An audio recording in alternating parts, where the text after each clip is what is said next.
Allez, on va donc passer à la fameuse présentation du Memento. Alors vous le savez, la valeur du sauvé, essentielle pour évaluer l'impact des interventions des sapeurs-pompiers, vise à démontrer leur efficacité dans la préservation de vie, de biens et de l'environnement, générant ainsi des bénéfices directs et indirects pour la société. Ça a fait l'objet de notre table ronde précédente, initiée par plusieurs mémoires de master entre 2016 et 2023.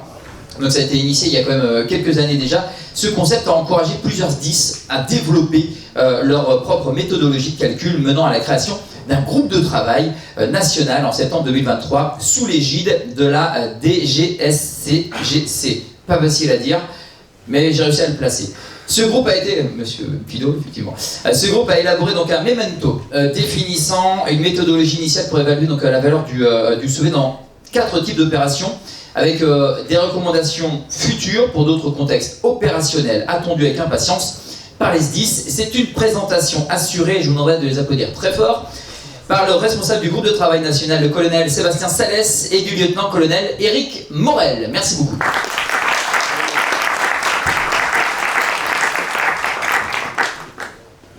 Bien, écoutez, merci beaucoup pour cet accueil. Je sens qu'on est un petit peu attendu. En effet, avec Eric, et l'ensemble du GT, on souhaitait en tout cas saisir cette opportunité qui nous était offerte par le SDIS 44 et l'ENSOSP au travers justement de ces journées Retex et l'opportunité justement de vous faire un état d'avancement de ces travaux. Donc moi, voilà, Sébastien Salès, directeur adjoint du SDIS d'Eure-et-Loire. Oui, donc Éric Morel, lieutenant-colonel sapeur-pompier. Je suis au bureau d'organisation des missions des services d'incendie et de secours et en charge de la section organisation opérative. Alors, on a prévu en effet d'intervenir, ça va durer à peu près 1 heure, c'est calé, je mets mon petit timer. Et donc on a prévu de vous présenter en effet les objectifs, un petit peu le rappel un petit peu de la genèse de ce dossier, de ce GT. On a parlé pas mal de données tout à l'heure, de collecte de la donnée, des outils qui sont derrière. Et dans ce memento, on en parle un petit peu. Le volet aussi, en effet, derrière, on attaque sur 4 chantiers qui nous ont intéressés pendant ces travaux en lien avec la valeur du sauvé, qui sont en lien avec les missions opérationnelles des services d'incendie et de secours, donc le SUAP, le feu d'habitation, on y reviendra, le feu de forêt et le feu d'espace cultivé. Et enfin, donc le volet plutôt de communication et ce changement de culture au sens large et dogmatique qu'on doit avoir, nous, sapeurs-pompiers, pour faire évoluer un petit peu justement l'approche que l'on a sur finalement ce qu'on évoquait depuis de manière ancestrale, le nombre de mètres carrés brûlés et de passer à finalement les surfaces préservées. Et c'est ce que disait tout à l'heure le contrôleur général Stéphane Morin, c'est vraiment un changement de culture de toute la chaîne finalement de commandement. Les objectifs, en effet, le groupe de travail, en effet, on n'a pas fait deux, on n'a pas fait. Donc il y avait Martin Boutier également de la DGCGC qui était au BEPAS initialement avec Eric sur lui qui est en effet au niveau du BOM 6 travaillé sur ce dossier-là. Et on a associé en effet une bonne dizaine de SDIS qui sont représentés, qui avaient déjà en effet travaillé sur le sujet.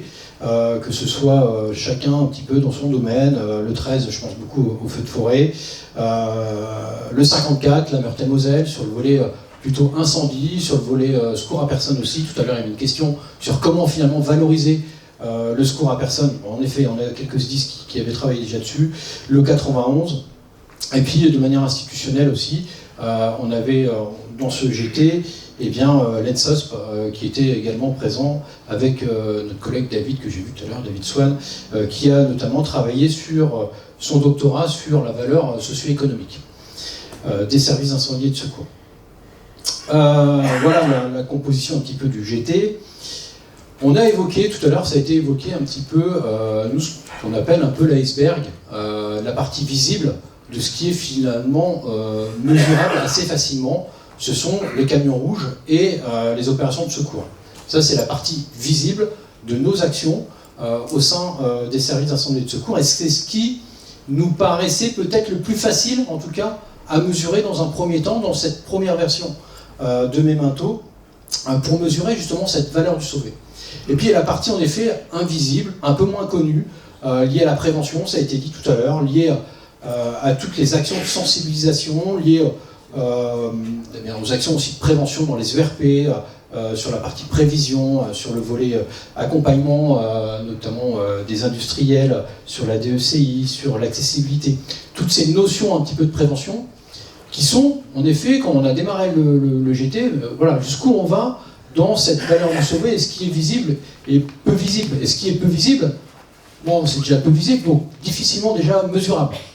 Donc on s'est attaché, la volonté de notre périmètre de travail, à se concentrer déjà dans un premier temps, c'est Stéphane, le journaliste, il était là, il nous disait, voilà, on a commencé en effet fin d'année 2023, donc ça fait 1 an et demi pratiquement, donc on s'est consacré sur cette première version en tout cas, de travailler sur ce qui était visible, les actions, des opérations de secours au sens strict, et sur les 4 missions qu'on a évoquées tout à l'heure.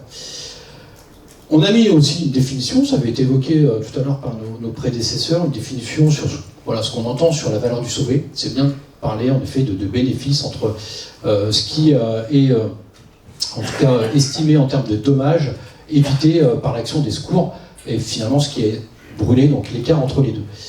Donc ça on le définit, voilà, dans le cadre du Memento. 2 objectifs pour nous dans ce premier Memento, c'est de quoi on parle, c'est définir cette donnée. Quand je parle de surface préservée, qu'est-ce que c'est qu'une surface préservée? Jusqu'où je vais dans cette zone un petit peu grise? Tout à l'heure on parlait des feux d'appartement, on y reviendra tout à l'heure, sur les feux d'appartement, en effet, il y a des dégâts liés au feu, liés aux dégâts des eaux, liés aux fumées, liés à la chaleur. Donc jusqu'où je vais sur ce que j'entends comme ce que j'ai pu préserver. Sur le feu, en effet, de récolte ou le feu de forêt, c'est exactement la même chose. Donc on s'est attaché vraiment à avoir une sémantique, comme tout départ un petit peu de Memento et de politique un petit peu en lien avec la doctrine chez nous, c'est de définir un petit peu de quoi on parle, et le périmètre. Donc définir la donnée et quel type de données je cherche. Voilà. Et après, derrière, quand j'ai la donnée, de ce que je veux, voilà, on parle de surface, tout à l'heure on parlait de surface préservée, surface valorisée, on y viendra dans le détail, c'est quelle méthode j'applique. Donc là on est sur un process assez technique, c'est un Memento qui est hyper technique. Donc on est sur quand même quelque chose d'assez aride, parce que, en effet, c'était évoqué, on a eu pas mal de littérature depuis 15-20 ans. Moi, je me souviens, quand j'ai démarré, c'était Philippe Knocard qui avait, en effet, travaillé là-dessus dans le Tarn, à l'époque, et je sais qu'il y a d'autres collègues dans leur formation de DDA ou de chef de groupement qui avaient également travaillé il y a déjà plusieurs années là-dessus et qui ont mis en place, chacun dans leur département, finalement, cette méthodologie. Donc nous, c'est de donner un cadre un petit peu sur cette méthode hyper technique, je le redis, c'est pas si simple sur la partie appréhension, et donc de définir un petit peu ce volet méthodologique qui, dans cette première version, est nécessaire à mon sens. Voilà.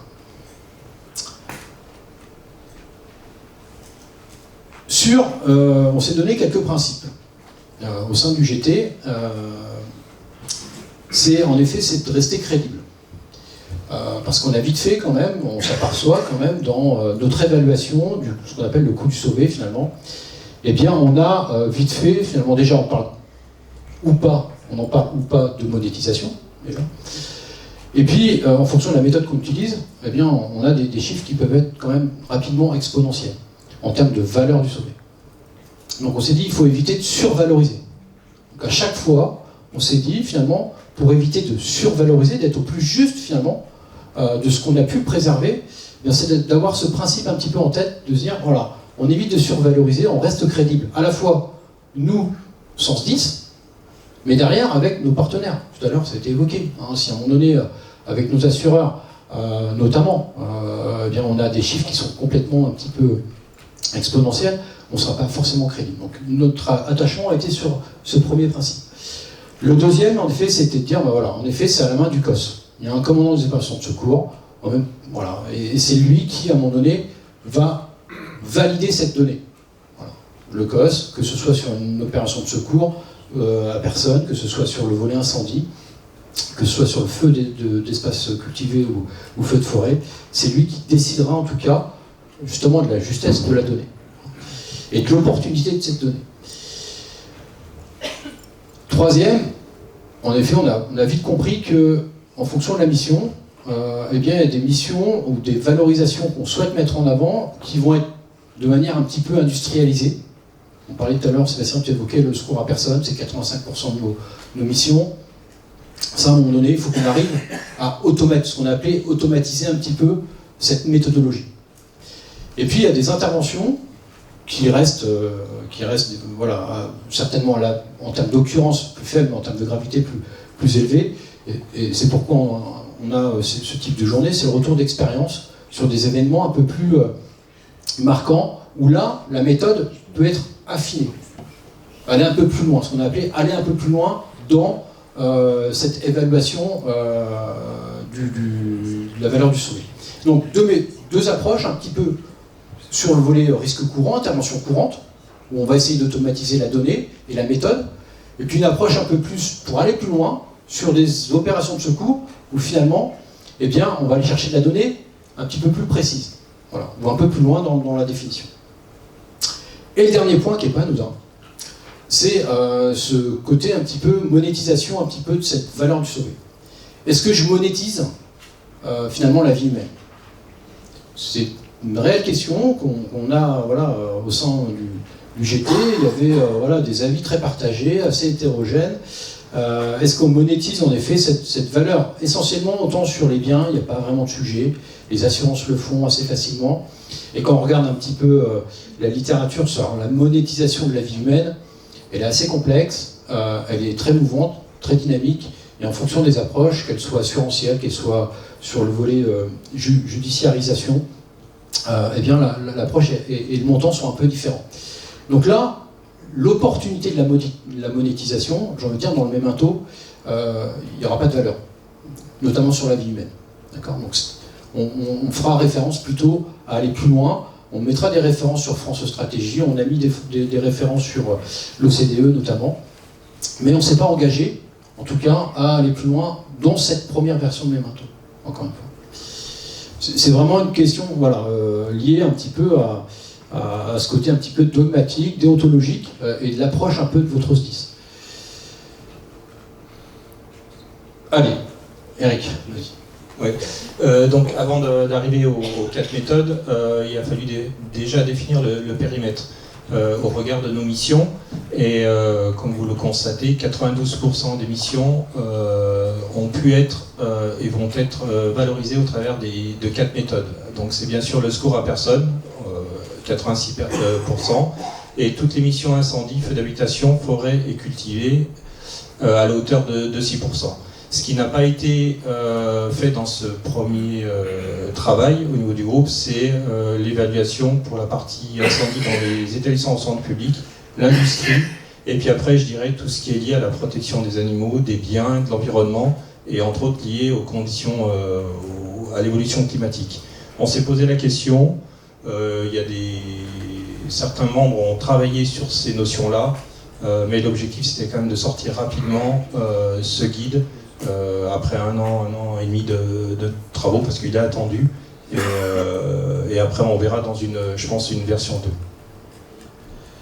Sur ce volet, en effet, ERP, feu d'industrie, on a vite compris que derrière, il y avait ce qu'on disait tout à l'heure, la partie visible, opérations de secours, et puis la partie un petit peu moins visible, qui sont liées un petit peu à la réglementation, aux injonctions qu'on a en termes de réglementation des ECI, en termes de commission de sécurité. Et encore une fois, c'était beaucoup plus complexe bien de mesurer un petit peu cette valorisation, en tout cas en lien avec la valeur du sauvé, sur ce type d'établissement, parce que nos services, vraiment, que ce soit la prévention, la prévision, ont un rôle majeur. On l'évoquait tout à l'heure sur la partie prévention. Mais voilà, dans le temps imparti, on s'est dit on se concentre sur 95% de nos opérations, et puis le reste, on le fera dans un deuxième temps. Sur la collecte des données, là aussi on s'est posé des questions. Alors pour les plus anciens, vous vous souvenez du cahier vert, hein, où on faisait les comptes rendus papier, les fiches bilan. Donc là, on est passé effectivement à l'ère numérique. Donc on a pris l'exemple effectivement de Nexis, du logiciel, qui, dans les travaux qui sont menés en cours, intégreront déjà quelques notions, ou déjà quelques notions de données sont déjà présentes dans vos SGA Géo. Voilà, on a voulu aussi partir de ce qui était déjà saisi depuis un certain nombre d'années. Les tablettes, vous le verrez sur la partie bilan patient-victime, est essentielle dans la mesure de la valeur du sauvé, on va y revenir après. Et bien sûr, dans ce qui a été testé au niveau du groupe et ce qui sera mis en œuvre demain, la partie compte rendu de sortie de secours, soit au travers de Nexis, soit au travers d'Infos10, c'est ce qui a été fait, mais on verra dans la partie feu d'habitation. Les données collectées, l'objectif c'est que vous les retrouviez dans OPSIS, tout simplement, puisque c'est l'outil sur lequel vous êtes engagé au travers des conventions et qui donnera une lisibilité, je pense, intéressante sur ces données-là. Et comme l'a dit Sébastien, au niveau du coût du sauvé, donc là on parle, nous, de la notion de valeur du sauvé, elle est au-delà du coût, mais le coût du sauvé est laissé à l'initiative de chaque SDIS. Sur vous avez bien vu là, les différents outils, on a tous des outils un peu différents dans nos SDIS. Moi, dans le SDIS 28, on était encore sur du papier, sur les fiches bilan. Donc du coup, l'exploitation justement de cette donnée, à un moment donné, elle est propre aux outils aussi qui sont mis en place dans chacun de vos SDIS.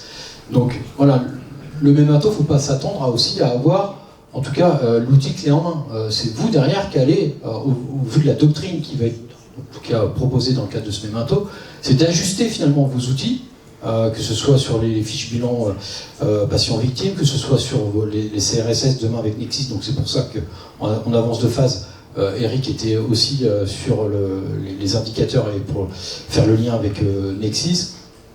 Sur le feu de forêt également, on a proposé quelques outils, mais ça c'est vos outils, on parle de Prometheus, on parle de Crimson, de différents outils, mais ça, la donnée et l'outil que vous allez utiliser pour faire remonter cette donnée, elle est propre à votre SDIS. Bon, on y va. Première méthode, la plus importante, effectivement, c'est la prise en charge des victimes. C'est avant tout une méthode automatique. On ne parlera pas de retour d'expérience, même si ça peut être fait. Mais l'objectif, c'est quand même une méthode automatique à partir des outils que vous avez pour chaque prise en charge de victime, que ce soit sur une situation de secours à personne, d'incendie ou un accident de la circulation. Donc là, chaque prise en charge doit être valorisée. L'objectif, c'est de valoriser l'action des sapeurs-pompiers, les actes de soins, les pratiques qui sont faites, et ça, je pense que c'est une notion importante pour chacun d'entre nous.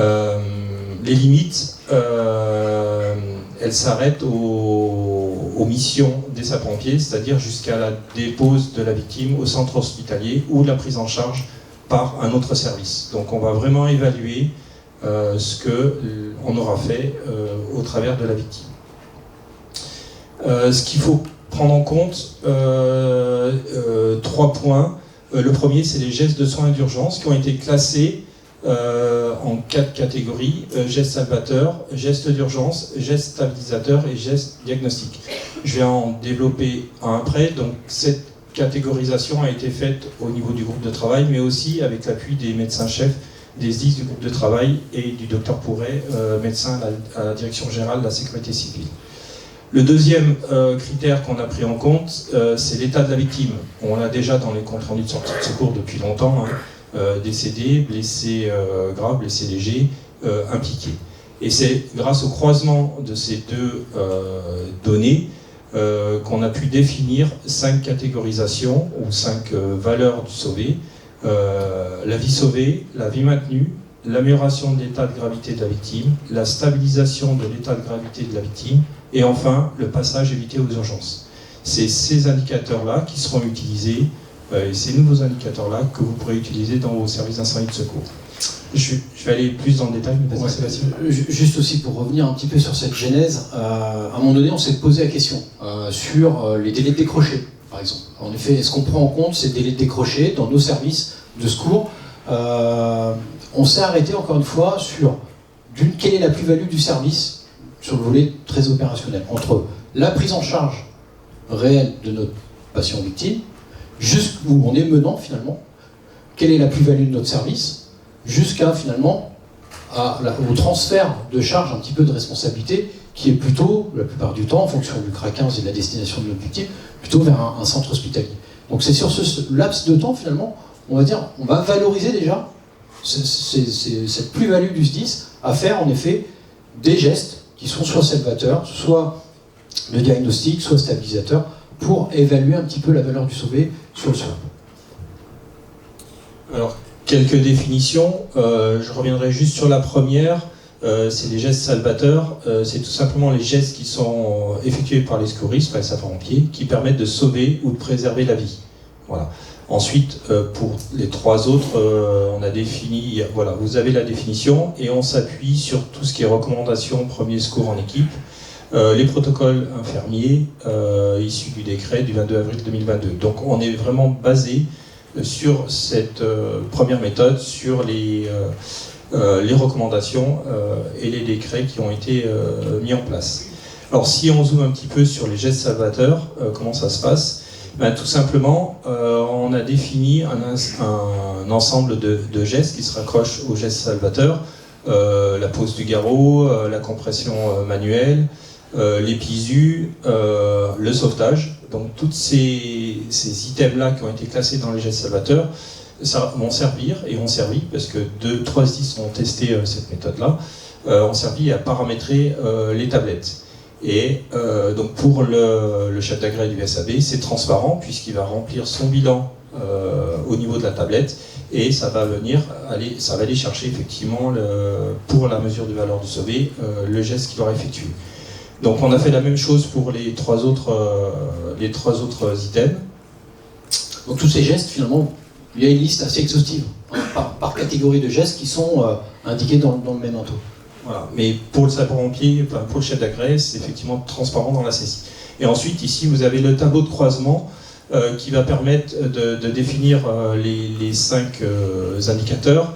On va croiser à la fois les gestes de secours et de soins et l'état de la victime. Donc si on prend l'exemple d'une intervention pour une personne en arrêt cardiaque, on aura posé le défibrillateur, on aura massé, on l'aura ramené, et effectivement, on aura effectué un geste salvateur. Elle sera prise en charge au centre hospitalier en état grave, donc elle sera catégorisée en vie maintenue. Voilà. Donc voilà, vous imaginez les exemples qu'il y a. Et donc concrètement, 2 services d'incendie de secours ont testé cette méthode et ça a été transparent pour les chefs d'agrès puisque ça a été programmé dans les tablettes. Et donc en 2024, sur l'année 2024, pour 7000 victimes prises en charge, 13, excusez-moi, voilà, vous retrouvez sur la droite les indicateurs, mais il y a eu 13, donc 150 vies maintenues, 13 vies sauvées, le passage évité aux urgences pour 675, donc c'est à peu près 9%, et l'amélioration de l'état de la victime pour 16%, et enfin une stabilisation de l'état de gravité à 71%. Donc c'est vraiment ces nouveaux indicateurs qu'on pourra disposer demain en termes de communication, mais on y reviendra à la fin de la présentation. Ouais, l'objectif, c'est ça, derrière. Dans notre rapport d'activité, c'est qu'on puisse avoir à peu près cette même définition et ces mêmes indicateurs de valeur du sauvé. Donc si demain j'ai, en effet, alors là c'était sur une période, sur 2 ou 3 SDIS, en effet, sur 3-4 mois, hein, c'était vraiment sur une période assez courte, j'ai 675 passages évités aux urgences. Derrière, ça veut bien dire que j'ai fait quand même du diagnostic, j'ai évité une surcharge derrière, côté service en tout cas d'urgence, et la plus-value du SDIS, elle est là aussi. Hein. Donc ces indicateurs en tant que, voilà, au niveau de la direction, ça peut être important à un moment donné quand on veut, quand on parle de financement, quand on parle de partage un petit peu d'investissement sur des outils. Je sais que il y a 3 ans, les T7 étaient mis en place dans le 44. Donc chaque SDIS est voilà, avec ses équipements, mais quand il faut financer ce type d'équipement, bon, bah, concrètement on est là-dessus. Hein, donc on n'est plus sur finalement le nombre de blessés qu'on a traités. pendant l'année 2024. On est sur le nombre de passages aux urgences évités, sur le nombre de vies sauvées ou de vies maintenues. Et voilà, donc c'est là-dessus en tout cas, je pense que c'est un premier pas. C'est comme ça qu'il faut le voir. Voilà. Donc vous l'avez compris, pas de méthode Rotex. Voilà, pour nous, il n'y a pas d'intérêt pour le groupe de travail.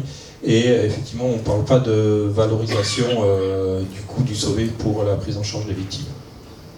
On a travaillé en effet avec les éditeurs là-dessus, et je pense au 71, le 54, le 34, qui avaient bossé aussi là-dessus, le 74, la Haute-Savoie aussi, avec les éditeurs pour que ce soit encore une fois, ne pas rajouter finalement une charge supplémentaire pour nos COS, nos chefs d'agrég, qui ont déjà du mal des fois à compléter le CRSS. Si en plus de ça, on va leur dire voilà, il faut aller chercher de la donnée supplémentaire, c'est compliqué. Par contre, les gestes qu'ils font, ça, ils le cochent sur COP. Si derrière l'état final finalement de la victime, pareil, c'est quelque chose qui coche, qui remplisse. Et avec ces croisements de données, on arrive à extraire finalement cette notion de valeur du sauvé. Voilà, sur la partie SUAP, je ne sais pas si Sébastien, tu avais posé la question sur voilà, comment on arrive à valoriser. Je pense que c'est une première étape. On est sur quelques indicateurs. On est sur un partage vraiment d'indicateurs pour les SDIS et de se mettre en ordre de marche. Voilà. Et qu'on est demain au niveau de la DG, en tout cas d'OPSIS, eh bien, voilà, ces mêmes indicateurs et qui parlent un peu à tout le monde. Voilà. En tout cas, c'était l'ambition qu'on en avait. Deuxième méthode, la valorisation des opérations de secours sur la lutte contre l'incendie en habitation. Accrochez-vous avant le repas parce que c'est un peu technique. C'est pas le meilleur créneau horaire qu'on a eu, mais malgré tout, voilà, vous aurez les éléments de toute manière. Le projet, comme l'a dit Eric, le projet en version projet, de toute manière, il est diffusable aujourd'hui. Hein, donc vous pourrez retravailler ce soir dessus, ou dès demain matin. Il sera partageable dans sa version projet. Donc on va rentrer un petit peu dans le détail parce que ça mérite, tout simplement. C'est là où aussi on a finalement une définition à avoir entre nous sur ce qu'on appelle cette zone grise. Moi, ce que j'appelle la zone grise entre ce qu'on a pu finalement sauver et puis ce qui est sinistré. Et c'est pas toujours très simple. Je l'ai dit tout à l'heure, il y a trois notions, en tout cas, où on s'est attaché avec les collègues, je vois Cyril, je vois Sophie qui sont là. Ils ont travaillé voilà, sur ces trois notions, sur la surface menacée, ce qu'on entend derrière par la surface menacée. Et cette surface menacée, eh bien, là, vous avez un cas. Alors, dans le Memento, vous avez à peu près 9 cas d'usage, qui partent du feu de cheminée, feu de friteuse, qui sont des cas un peu différents en plus, jusqu'à, on parlait tout à l'heure de bailleurs sociaux avec des appartements, avec un feu d'appartement avec une propagation. Donc on a crescendo finalement 8 cas, 9 cas d'usage à peu près, qui sont vraiment très descriptifs dans la partie méthodologie. Il y a cette notion de 50%. C'est une notion qu'on a intégrée, c'est-à-dire qu'on fait un feu d'appartement. Le feu d'appartement, il est finalement dans la cuisine. Cette cuisine, elle est sinistrée à moins de 50%. D'accord. En gros, la paillasse, la haute qui a brûlé. Le reste, un peu de suie, un petit peu d'eau, pas grand-chose. On considère que si cette surface sinistrée est inférieure à 50%, on va considérer que cette surface menacée, c'est pas tout l'appartement. Mais c'est uniquement la pièce, en tout cas la cuisine. Voilà. Encore une fois, l'idée, c'était pas de survaloriser encore notre action. Parce que finalement, si on arrive sur un feu de friteuse dans une cuisine, la plupart du temps, on va faire de la vérification. Enfin voilà, on va en effet neutraliser la friteuse, on va faire quelques reconnaissances, et ça va s'arrêter là. Et de là à dire, on a préservé tout l'appartement ou toute la maison, on s'est dit, bon voilà. Donc dès l'instant qu'on reste sur une surface sinistrée qui est inférieure à 50% de la pièce, on considère que la surface menacée correspond uniquement à la pièce concernée par l'origine du sinistre. Dès l'instant que je dépasse les 50%, j'ai cette notion de mitoyenneté. Donc la mitoyenneté de la pièce. Donc la mitoyenneté de la pièce, eh bien ça va être là dans l'exemple le salon, le garage et puis la chambre. Et donc là, la surface menacée finalement, eh bien ça va être pratiquement tout l'appartement, tout le logement. Donc cette notion de surface menacée, elle est importante, elle est bien définie en fonction des cas aussi. Voilà. Et vous aurez l'occasion demain matin de travailler dans le cadre des ateliers, des cas concrets, des TP, vous serez en forme pour travailler ce type de méthode. La deuxième notion, on l'a dit, finalement, nous, ce qui nous intéresse, c'est la surface préservée. D'accord ? Donc c'est la soustraction finalement de ce qui a été menacé, moins ce qui a été sinistré. On a une deuxième notion aussi, qui est celle des 80%. Dès l'instant que l'appartement, la maison est sinistrée à plus de 80%, on considère que la cabane est sur le chien, et que concrètement, eh bien, on n'a rien sauvé. Donc là, pour le coup aussi, encore une fois, on est sur ce même principe de ne pas survaloriser. Lorsqu'il ne reste qu'une pièce ou qu'un morceau de charpente, à un moment donné, de là à dire qu'on a préservé un morceau de la maison, on sait que de toute manière, elle va être détruite, cette maison. Elle va être reconstruite. Donc dès l'instant qu'on considère, on a considéré de manière assez empirique, c'est vrai, mais cette notion de 80%, dès l'instant qu'on est supérieur à 80% de surface sinistrée, on considère que finalement, eh bien, on est sur une totalité du sinistre sur le bien, et qu'on va regarder finalement, dans la logique, la mitoyenneté. On a préservé finalement cette notion, les surfaces ou les habitations mitoyennes. Donc, surface menacée, surface préservée, et la dernière, c'est cette notion de valorisation. Qu'est-ce que je valorise derrière ? Donc là, il y a eu plein de débats au sein du GT, je ne vais pas refaire l'histoire, mais on a synthétisé finalement en trois notions. Finalement, cette surface qu'on a préservée, on va imaginer, on a pris l'exemple, la surface menacée 120 m², surface préservée, on est à 80 m². Ces 80 m², finalement, est-ce qu'on est sur de la surface habitable ou non ? On a considéré quand même que si on avait affaire à des caves ou à des combles non aménageables, cette notion de surface préservée n'avait peut-être pas forcément la même valeur. Donc on met un coefficient de pondération en fonction de la destination finalement de l'habitation. Est-ce que c'est habitable ? Est-ce que c'est non habitable ? Globalement, c'est non habitable. J'ai un grenier non habitable qui fait 20 m², et bien je divise ma surface par 2. Deuxième notion, c'est celle du développement du feu à l'arrivée du premier engin pompe. En effet, si le feu il est éteint, ou si le feu il est naissant ou il est en décroissance ou en régression, c'est pas forcément la même chose. Donc cette notion de développement du feu au premier engin pompe, eh bien pareil, on va pondérer finalement la surface qu'on avait. Donc tout à l'heure, on était à 80 m². Si en effet je suis sur un feu naissant, on a considéré que finalement, voilà, on a un coefficient 1. Par contre, si je suis sur un feu en régression, globalement l'action des secours est peut-être un petit peu différente et les moyens qu'on va mettre en place vont être complètement différents. Donc on va être, encore une fois, sur cette notion d'éviter de survaloriser, d'être à un coefficient 0,5, de diviser cette surface préservée par 2 moitiés. Et enfin, la dernière pondération qu'on a souhaitée, c'est sur cette mitoyenneté, en effet.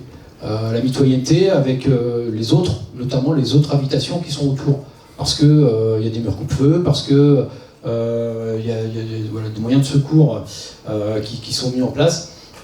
Donc du coup, pareil, ou alors en effet en fonction des niveaux, en surélévation ou les niveaux inférieurs, la propagation n'est pas la même. D'accord ? Donc quand je parle de mitoyenneté sur un feu d'appartement, je vais regarder mon cube, mais finalement mon risque de propagation sur les niveaux inférieurs va être un petit peu moins que sur les niveaux supérieurs. Donc la surface valorisée au niveau supérieur, eh bien, elle va être de 1, contrairement à cette notion, on va dire, des bâtiments qui sont au niveau inférieur, où on va diviser de moitié. Voilà. Et si je fais la somme de tout ça, j'arrive à une surface valorisée. Est-ce que c'est clair ? Bon, vous aurez moyen, en tout cas, de relire tout ça. C'est assez technique, je vous l'ai dit, mais je pense qu'on a besoin de ça. On a besoin d'avoir quelque chose d'un petit peu technique pour démarrer, justement, ces indicateurs de valeur du sol. Alors, on a quand même voulu rester simple sur la méthode, même si elle est, elle est ce qu'elle est. On aurait pu rajouter 2 autres critères, et on a pas mal échangé au niveau du groupe. C'est les dégâts liés aux fumées et à l'usage de l'eau. Voilà, donc on a exclu ces deux paramètres pour rester simple, et c'était voilà, pour qu'on puisse quand même évaluer quelque chose. Encore une fois, voilà.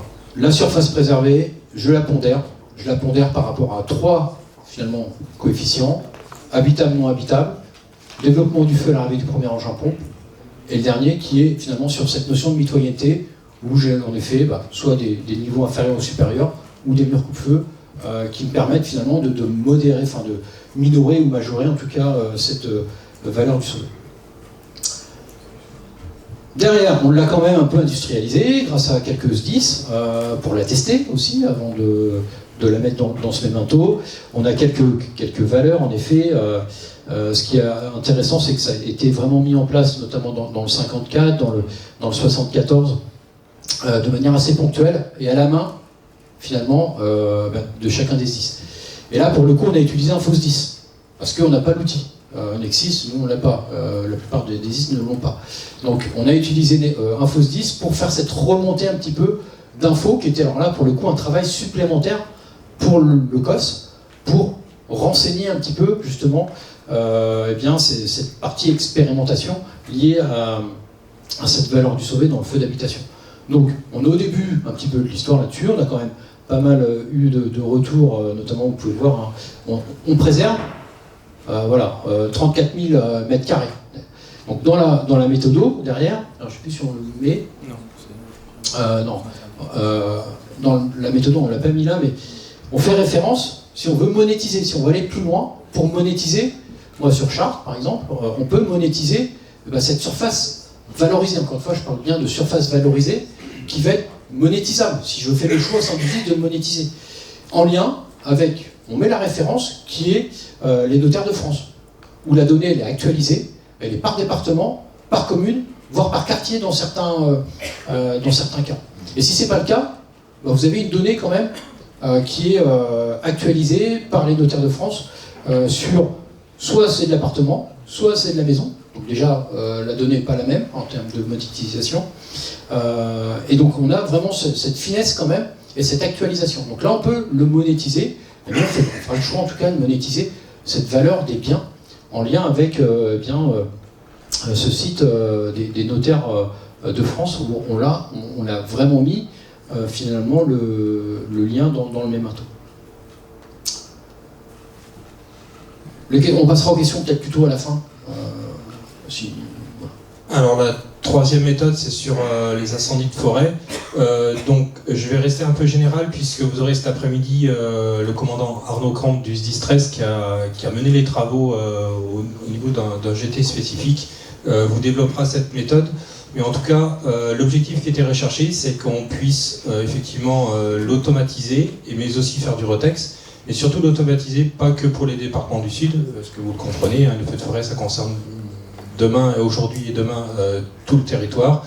Donc l'automatiser pour tous les services d'incendie de secours. Donc elle se veut assez simple, avec un outil qui existe déjà. Elle s'applique aux forêts, bien sûr, et pour tout ce qui est récolte, c'est la dernière méthode qui vous sera présentée. Là aussi, quelques principes sans rentrer trop dans le détail. On retrouve tout le temps les notions de surface préservée qui est mesurée par rapport à la surface menacée moins la surface sinistrée. On prend en compte le nombre de bâtis dans le cône de propagation. On prend aussi en compte l'essence qui est soumise à l'incendie, hein, et l'essence majoritaire par rapport à la zone impactée. Et là, fait nouveau, c'est qu'on prend en compte aussi la quantité de CO2. On va pouvoir la mesurer, quantité de CO2 non émise, puisqu'elle existe au travers du portail Copernicus qui est mis à jour régulièrement. Donc on va vraiment chercher de la donnée actualisée sur des sites gérés officiels. Et enfin, effectivement, l'idée c'est que les données par rapport qui sont récupérées par le COS vont pouvoir être saisies dans un outil que vous connaissez pour certains, mais j'y reviendrai tout de suite après. Autre élément et paramètre à prendre en compte, donc on va aller rechercher les surfaces brûlées, surfaces sinistrées, surfaces menacées, le bâti, donc comme j'ai dit, on va valoriser effectivement en mesurant la surface préservée, donc surface menacée moins la surface brûlée. Et ensuite, on ne fait pas de pondération. Oui, parce que là, le le modèle en fait utilise déjà finalement, lorsqu'on fait le code de propagation en fonction du risque météo, vous avez en effet soit à 2 heures, soit à 4 heures, soit à 6 heures, soit à 8 heures. Et en fonction de ce risque faible à modéré, voire à extrême, eh bien ce cône va grandir. Et donc du coup on va prendre ce cône. Donc on n'a pas besoin déjà, vu que le cône est déjà prévu avec cette modélisation, on n'a pas intégré de pondération. Donc là on parlera en effet de surfaces en tout cas valorisées, mais qui seront déjà intégrées dans le cadre notamment de Cribson sur le feu de forêt. Et donc le dernier paramètre, effectivement, c'est la monétisation qui est laissée à la main à chaque service d'incendie de secours, puisque effectivement le prix du bois est fluctuant d'une année sur l'autre et en fonction du territoire. Donc c'est des données qui peuvent aller être cherchées sur des sites spécifiques. Bois France, par exemple. Bois France. Voilà. Donc là, pareil, on a mis les liens derrière. En fonction de votre territoire, eh bien, vous avez le prix, en tout cas, du bois. On dirait. Et donc ce qui a été effectivement testé, c'est l'utilisation de l'outil OpenDFCI qui a été élaboré par Valab. Et grâce à la saisie des données, donc Arnaud vous présentera cela cet après-midi, nous permet de sortir un rapport de la valeur du sauvé, où là vous retrouvez les notions que je viens d'évoquer, y compris le bâti et le CO2 non émis. Donc ça, c'est des données intéressantes, c'est facile d'accès dès qu'on a quelques données, et chaque service d'incendie de secours peut avoir accès à cet outil-là. Donc là, on parle, l'outil pour nous, il est plutôt pour la généralisation, enfin l'automatisation des feux de forêt et de ces données-là. Voilà. Oui, je disais Cribson, c'est OpenDFCI, en effet, qui utilisait, qui modélise en tout cas nos cônes. Donc ça, c'est bien. Et c'est là-dessus qu'on a souhaité en tout cas travailler avec Arnaud, c'est en effet plutôt orienté feu de maquis, feu de broussailles, feu de zone sud-est en tout cas. On a souhaité quand même aller un peu plus loin, et c'est pour ça on s'est dit il faut aller plus loin sur le volet un peu Rotex des feux de forêt, notamment lorsqu'il y a une exploitation derrière, une valeur économique. Je pense à la forêt de Troncé dans l'Allier, dans les Ardennes, dans les Landes, où on a une valeur économique, une exploitation du bois.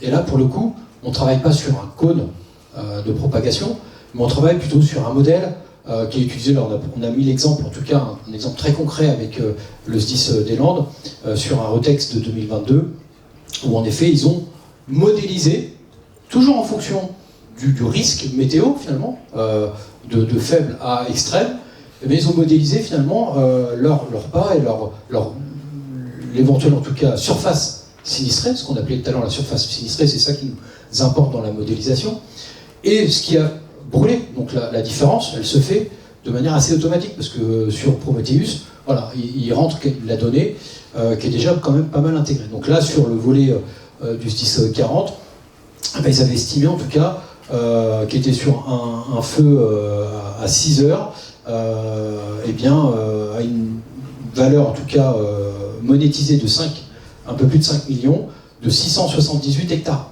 Oui, parce que derrière, il y a une valeur économique d'exploitation de la forêt landaise. Et la forêt de Troncé, qui est dans l'Allier, c'est pareil. Il y a aussi le chêne, qui a 30 ans d'âge, c'est pas le même coût, finalement, et donc là, il faut être assez précis sur justement cette modélisation de la valeur du sauvé. Donc voilà, on est rentré un peu dans le détail sur 2 cas. Arnaud, tout à l'heure, vous présentera un petit peu ce cône de propagation avec OpenDFCI et puis cette méthode un peu plus, ce qu'on appelait automatisée, et puis un côté plutôt Rotex qui va être plutôt pour les exploitations, les feux de forêt, là où une exploitation finalement économique.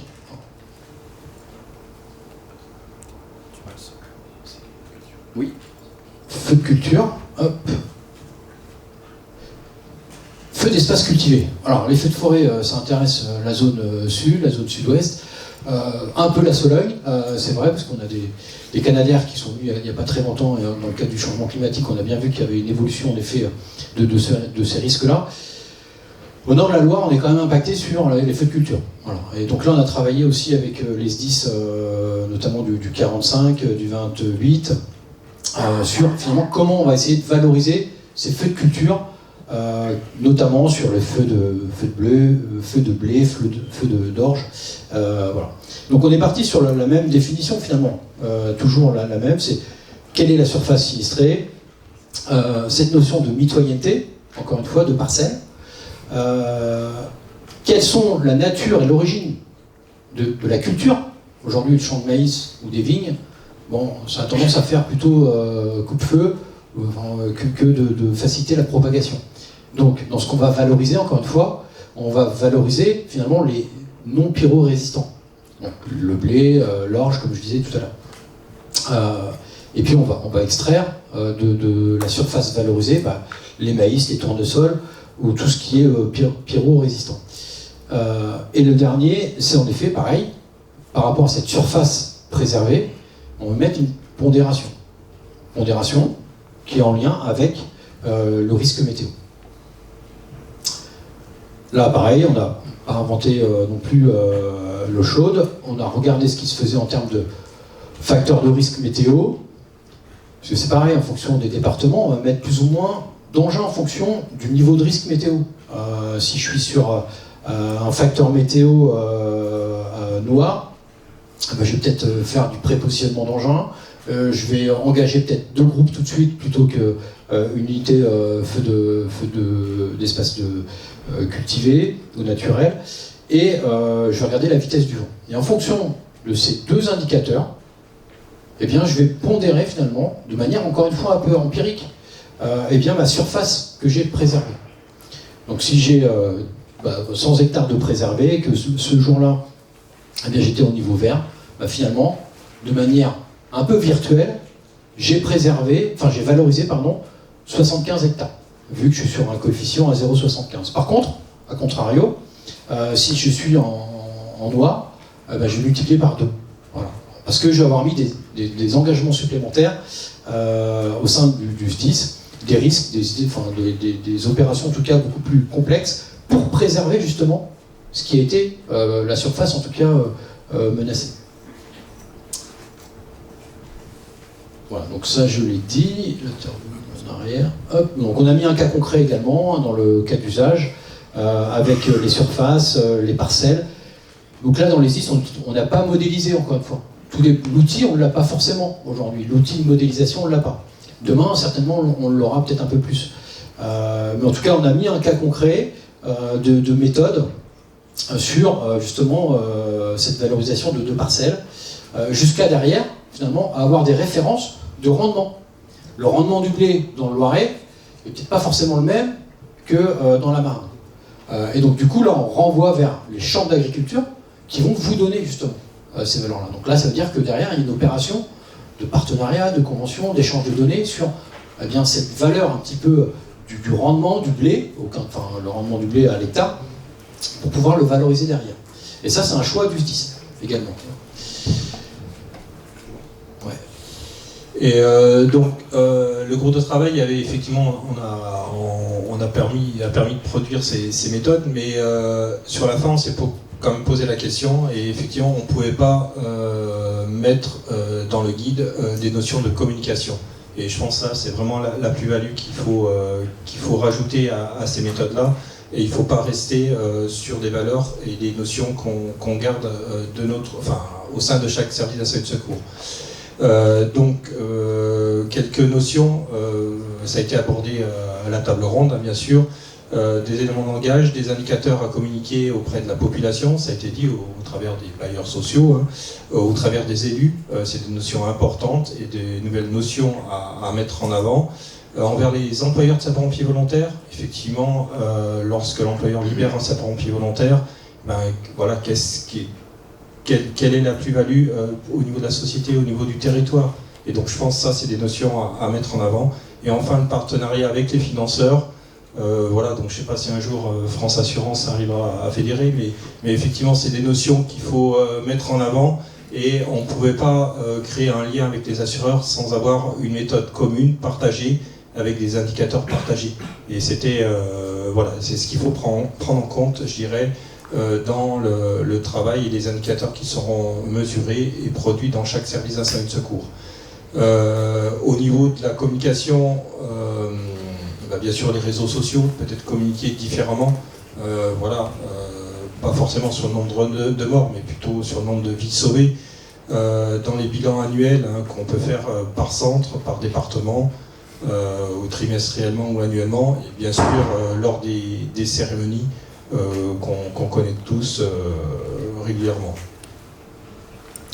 Comme le dit Eric, je pense qu'on est au début de l'histoire sur la valeur du sauvé. C'est-à-dire qu'entre nous, au niveau des SDIS, il faut qu'on se mette en ordre de marche. L'ordre de marche, c'est en lien avec une méthode, encore une fois, avec de la donnée fiabilisée. Tout à l'heure, on parlait de qualité de données fiabilisées. Quand elle est définie et qu'on a les outils derrière pour la récupérer, on est en ordre de marche derrière pour avoir cette valorisation de nos SDIS et de nos missions. Donc la prétention un petit peu qu'on avait au niveau de ce GT, c'était de se dire, voilà, on démarre cette brique, valeur du sauvé ensemble, sur le volet de la méthode, qui est assez technique, je l'accorde, qui n'est pas forcément évident d'un premier abord. Il faut regarder un petit peu. Et le contrôleur général Morin, tout à l'heure, le disait, je crois qu'il faut vraiment, pour le coup, encore une fois, moi j'avais l'exemple de ce week-end, où on n'arrive pas à valoriser aujourd'hui nos interventions. On était sur un feu de pavillon, on avait 80 mètres carrés de pavillons qui ont été sinistrés, 8 véhicules, on était incapable de me dire sur, finalement, qu'est-ce qu'on a préservé. Donc il faut vraiment qu'il y ait un changement vraiment de culture. Et ça, c'est nous tous, du sapeur, du chef d'agré, au chef de site et au directeur, qui devons porter un petit peu cette valeur du sauvé et ce changement un peu de prisme. Quand je vois le verre à moitié plein, enfin je le vois à moitié vide, mais il faut le voir aussi à moitié plein. Donc du coup, c'est nous qui devons le porter, on est au début de l'histoire là-dessus, je pense. Il faut qu'on se mette en ordre de marche. Je pense que quand la DG, justement, aura tous ces éléments qui seront remontés, et ça va demander un peu de temps, je ne pense pas que ça se fasse du jour au lendemain, pour l'avoir testé dans notre SDIS, très honnêtement, voilà, ça fait 1 an et demi qu'on est dessus, voilà, c'est pas si simple que ça, donc ça va demander du temps, et derrière on pourra aller échanger, je pense. On pourra aller échanger avec les partenaires extérieurs sur justement cette valorisation très, très concrète. Mais on a besoin de stabiliser nos données en termes de qualité, et de se mettre un petit peu en phase, nous tous, sur cette notion de valeur du sauvé. Voilà. Avant de laisser la parole pour clôturer, au niveau de la direction générale, effectivement, l'objectif c'est d'ouvrir ces travaux-là à d'autres directions, bien sûr en interne au niveau des services d'incendie de secours, mais surtout au travers d'autres directions. Donc elle a été présentée, la direction générale de l'offre de soins. Elle va être présentée à la direction générale de la protection de l'environnement, du logement, enfin voilà, donc il faut vraiment que la méthode et ces nouveaux indicateurs soient partagés avec les autres directions pour pouvoir s'ouvrir et puis partager et faire connaître votre action sur le terrain. Voilà, pour l'instant c'est notre affaire, j'ai envie de dire, la valeur du sauvé, on se met en phase, on se met en ordre de marche, et après derrière, je pense qu'on pourra, une fois qu'on aura stabilisé encore une fois ces données et cette méthode, eh bien aller plus loin. Mais voilà, en effet, on sent bien qu'il y a un télescopage aujourd'hui avec le BOVO, avec le financement des SDIS qui sont au bout. Nous, on n'en est pas là. C'était pas en tout cas la volonté du groupe de travail, c'est déjà de se mettre en phase sur cette méthode et ces indicateurs. Moi, je tenais vraiment à remercier parce que le travail a été fait par un ensemble de collègues. Il y en a plusieurs qui sont dans la salle, je tiens vraiment à les remercier. Le travail qui a été fait par les SDIS, par l'ENSOSP, David, sur le volet côté DG, le soutien aussi qu'on a eu de la DG pour porter, en effet, ça peut paraître long, mais voilà, la première réunion qu'on a faite, c'était décembre 2023, sur un sujet qui était quand même un peu aride, qui était un peu attendu. Là, maintenant, on est sur un document qu'on souhaitait en tout cas partager avec vous, et merci aussi aux équipes de M. Jeannot et de Sébastien pour nous avoir proposé en tout cas de venir et partager avec vous un petit peu dans le cadre de ces ateliers et d'avoir un peu votre retour avant la diffusion vraiment très concrète de la part de la DG de ce même temps. Voilà, merci en tout cas, et puis voilà, on est à votre écoute et je promets que vous pourrez travailler dessus dès ce soir pour vous acculturer à toute cette méthode et derrière, surtout, eh bien, le diffuser et acculturer en tout cas l'ensemble des équipes. Voilà. On peut les applaudir, merci beaucoup pour cette présentation riche.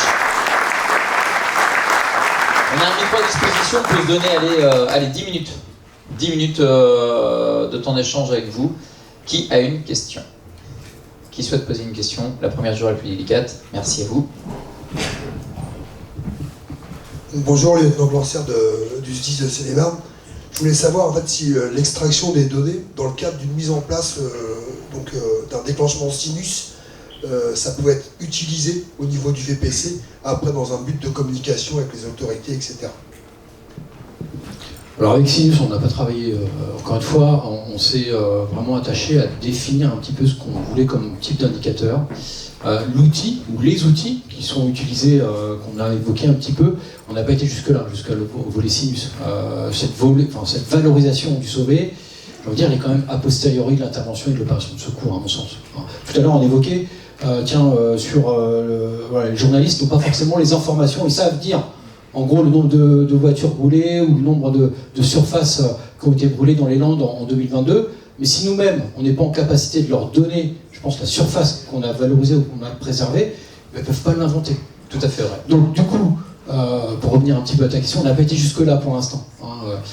Sur l'interface, en tout cas avec les différents outils, on s'est attaché en effet au SUAP, on l'a dit, pour que ce soit assez transparent sur les données à recueillir par le chef d'agré. Sur Infos 10, pour l'instant, en effet, c'est une ouverture Infos 10. L'idée derrière, c'est que ce soit traduit dans Nexis, que derrière, la donnée à recueillir pour faire cette valeur du sauvé, eh bien, elle soit intégrée complètement dans le CRSS de Nexis, que ce soit sur le feu d'habitation ou le feu d'espace cultivé ou le feu de forêt. Et sur le retexte, la partie retexte, là, j'ai envie de dire, c'est à la main de chaque SDIS. Non, mais c'est important ce que vous dites, parce que c'est pour revenir sur la partie journaliste. Les journalistes, eux, je pense qu'ils ont les bonnes informations et ils appuieront aussi le crayon, non pas sur les personnes en tant que victimes, mais aussi sur toutes les parties du sauvé. Donc c'est vraiment ça. Donc ça c'est important, ça revient à communiquer sur les réussites. C'est ce dont on parlait tout à l'heure pendant la table ronde avec Bertrand Vidot. Donc c'est extrêmement important. Ouais. Oui.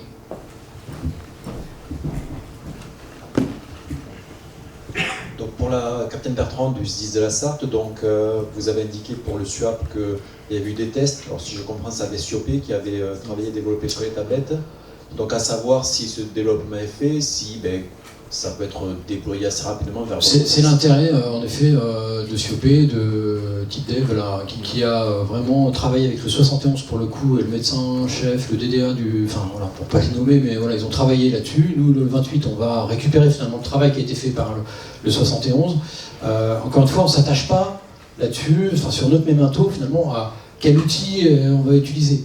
Maintenant, vu que tu as la donnée, tu sais à quoi correspond, en tout cas les gestes techniques, tout à l'heure les gestes salvateurs, tu as la liste, c'est facile de mettre une fiche derrière, une sous-couche, dans le fichier, en tout cas bilan patient-victime, pour que ce soit intégré directement. Donc le travail avec les éditeurs, j'ai envie de dire, c'était pas forcément notre sujet. Par contre, pour le tester et l'expérimenter, oui, le 71 l'a fait, le 74 l'a complètement fait aussi. Alors j'ai plus le nom de l'éditeur en tête, mais en tout cas ça a été complètement intégré en Haute-Savoie. Voilà, donc c'est un travail pour le coup propre, mais en effet c'est partagé parce que, encore une fois, on va bénéficier, nous, SDIS 28, du travail qui a été fait par le 71. Parce que nous on a SIOP, donc si on les contacte dans les prochains jours, c'est OK pour eux. C'est OK pour eux, voilà. Oui, donc déjà merci effectivement pour le travail fait par nos collègues, parce que c'est toujours intéressant d'avoir des groupes techniques nationaux, encore faut-il prendre le temps d'y participer. Bravo à vous. Juste deux écueils pour moi, donc au-delà du travail qui a été fait, c'est l'usage de l'eau, à mon avis. Je pense que c'est une discussion et je le conçois, car je pense que cette denrée devient rare. Au mois de mai, nos châteaux d'eau se vident, contrairement à nos étangs et nos rivières qui sont encore exploitables par les pompiers. Par contre, j'ai un écueil, c'est la valeur de ce qu'on aurait pu sauver. Typiquement, les incendies en heure ouvrable aujourd'hui sont compliqués, de par des POJ dans les centres de secours, pas forcément en nombre et en compétences suffisantes pour des sinistres. Est-ce que dans votre démarche, vous avez pensé à cette notion-là où on va valoriser ce qu'on a sauvé, mais est-ce qu'on ne pourrait pas avoir l'effet retort d'avoir mettre en avant ce qu'on aurait dû sauver, on n'a pas pu sauver faute de moyens ou de couverture potentiellement identifiés dans un RO ou dans une couverture particulière d'un événement. Je vois bien la question, je vois bien le fond, l'arrière-fond en tout cas ta question. Non, justement, pour pas vous mettre en difficulté aussi, parce que chaque règlement opérationnel est un peu différent, et la couverture du risque que tu sois dans l'Indre ou à Nantes, le POJ à Nantes ou la couverture opérationnelle sur Nantes ou sur Issoudun n'est pas forcément la même. Donc c'est pour ça qu'on s'est dit, à un moment donné, en effet, il faut qu'on puisse, peut-être de manière un peu empirique, d'avoir ce type de coefficient de pondération. Quand tu as un flux avec un développement à l'arrivée du premier engin pompe qui est en phase de croissance, c'est un peu là-dedans qu'on a essayé de le mettre. Finalement, cet effectif, en tout cas POJ à la garde ou la partie délai aussi. À un moment donné, on s'est posé la question sur le délai d'arriver sur les lieux du premier engin pompe, est-ce qu'il faut l'intégrer ou pas? Déjà là, c'est assez complexe sur la méthodo. Voilà, je pense qu'en effet, c'est peut-être un peu empirique. C'est certainement, en effet, il y a des écueils. On a essayé, au travers de ce que tu évoques, de ne pas nous mettre aussi en difficulté. On est sur une obligation de moyens. En effet, le travers, c'est de dire, ouais, vous auriez peut-être pu sauver un peu plus. Là, non, on est sur de la donnée assez factuelle quand même, du premier engin pompe. C'est assez défini. En effet, c'est qu'il faut en régression ou en phase de développement, tu ne vas pas mettre les mêmes moyens, même à l'appel. Donc c'est pour ça qu'on a souhaité aussi, s'il est en plein développement, au CTA, tu vas engager peut-être un peu plus de moyens que si ton feu, finalement, il est en régression ou tu as des notions, en tout cas, presque éteintes. Donc voilà, ce côté un petit peu héros, couverture du risque par département, c'est un peu le côté un peu hétérogène de nos SDIS et des responsabilités. Et là, pour le coup, chaque territoire a ses responsabilités au travers du héros qui est signé par l'autorité. Donc derrière, nous, en tout cas, on a, en effet, de manière un peu empirique, on a mis ces coefficients de pondération pour à la fois faciliter le travail pour vous et qu'on ait le même langage. Sébastien? On a le droit de poser une question? Je sais pas, vas-y. Non, bravo pour ce travail. Alors, comme vous l'avez dit, je pense particulièrement à la partie feu d'habitation, elle est technique. Vous êtes sur une ambition d'automatiser de la donnée massive qui va reposer du coup sur la collecte d'informations de nos COS, allant du chef d'agrès au chef de groupe ou au chef de colonne, nos pompiers à qui on en demande toujours un petit peu plus. Alors moi j'ai fait l'expérimentation ce week-end par exemple sur un feu d'habitation de faire la démarche de la collecte de traitement en tant qu'RCCI. On sent qu'il faut être quand même très sensibilisé à la méthode et la question que je me pose c'est est-ce que l'ambition n'est pas trop forte justement sur cette partie-là? Moi je pense que la bonne porte d'entrée c'est peut-être de confier ça dans un premier temps à Communautaire ETEX, c'est vraiment l'objet aussi de ces rencontres nationales et puis peut-être des équipes RCCI qui sont sensibilisées à la méthode. Et deuxièmement, je me pose aussi la question, par exemple il y a 8 cas sur l'habitation, quel algorithme va être mis en place dans le traitement de l'info du CRSS, parce que c'est l'enjeu sur Nexis, pour dire que là on se situera dans quel cas, avec tel coefficient de mitoyenneté, tel coefficient d'intensité du feu. Est-ce que juste en cochant les cases, le calcul se fera automatiquement, ou est-ce qu'il y a encore des développements côté CRSS Nexis, parce que là-dessus on n'y voit pas trop clair. Voilà. Alors sur la partie, je te rejoins complètement, c'est ce que je disais un peu en conclusion, on est au début de l'histoire. C'est-à-dire qu'à un moment donné, pour acculturer, on sait qu'il va falloir un peu former un peu toute la chaîne de commandement, en effet, et ça ne va pas se faire du jour au lendemain, pour l'avoir testé dans mon SDIS, clairement, on n'y est pas du tout encore. Donc il faudra du temps, en effet, mais j'ai un peu l'ambition de se dire, si la doctrine elle est un peu écrite, si elle est partagée déjà, c'est comme tout changement, toute évolution, changement de culture, sur les techniques d'extinction, tout ce qu'on peut mettre en place dans nos métiers, il y a un moment donné où il faut se former, il faut se sensibiliser, et c'est une affaire d'experts au début, en effet, pour propager un peu la bonne parole. Vous êtes les prophètes un peu à un moment donné, et derrière, en effet, ça deviendra un peu, de manière un peu plus lointaine, certainement, à moyen ou plus long terme, une affaire de tous. Voilà. Mais en effet, ça doit être porté, et ça c'est propre à chaque SDIS, soit le RCCI, le RETEX, ce que tu veux, les chefs de groupe. Nous, on a misé sur les chefs de groupe, à un moment donné, peut-être les chefs de colonne, ou en tout cas définir un petit peu, en effet, ce segment pour porter la bonne parole. Sur l'algorithme, on l'a testé encore une fois, comme je disais, avec InfoSDIS. Donc InfoSDIS, il faut le mettre à jour, parce que pareil, on a consolidé la méthode au fur et à mesure qu'on apprenait aussi, nous, sur la méthode et sur les évolutions. j'ai aussi l'ambition de se dire, à un moment donné, si on a bien défini les indicateurs, c'est pas l'outil qui sera en capacité de le faire. On a mis dans nos cas d'usage, vous verrez, les données à recueillir. Les données à recueillir, ça va être en effet la surface sinistrée, la surface menacée. On a essayé d'être le plus succinct possible, en tout cas en termes de données à recueillir, pour le COS ou pour le RCCI qui va faire justement cette opération de valeur du sauvé.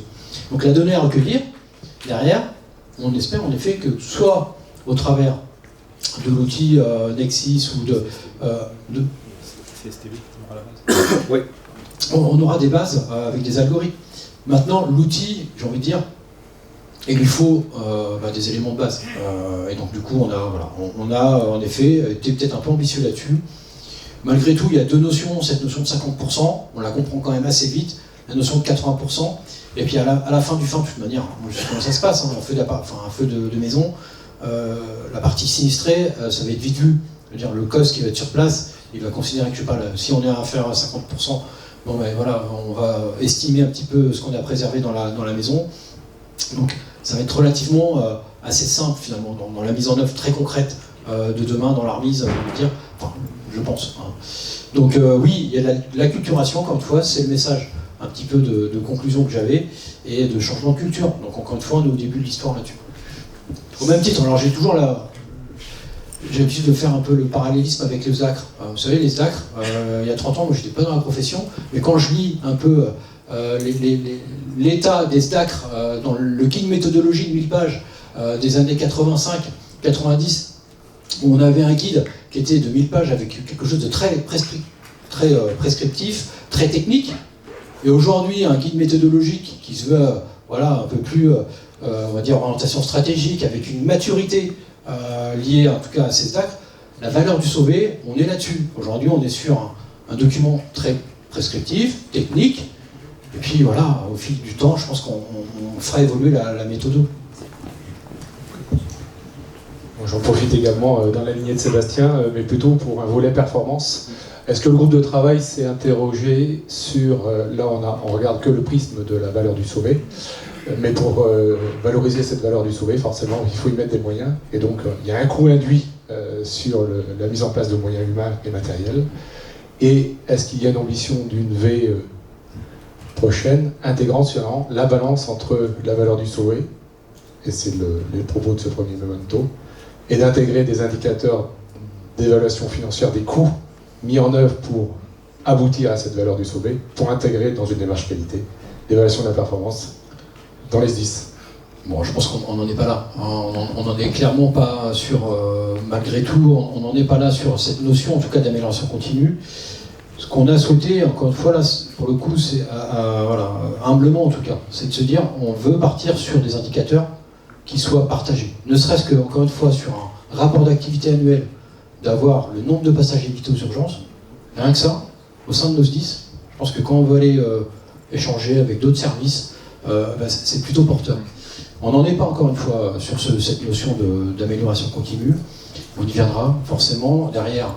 Mais mécaniquement, ça viendra parce que l'exploitation de ces données, de vie maintenue, de surface valorisée, le SDIS aura l'opportunité d'en faire ce qu'il en veut derrière. Donc là, c'est à la main du SDIS. Et on rappelle que le memento sera alimenté durant ces 2 jours ETEX. Donc ça, c'est important, c'est tout l'objet des ateliers et des conférences. On peut encore applaudir donc le colonel Sébastien Céleste et le lieutenant-colonel Eric Forêt pour la préparation, la réalisation et la présentation de ce memento.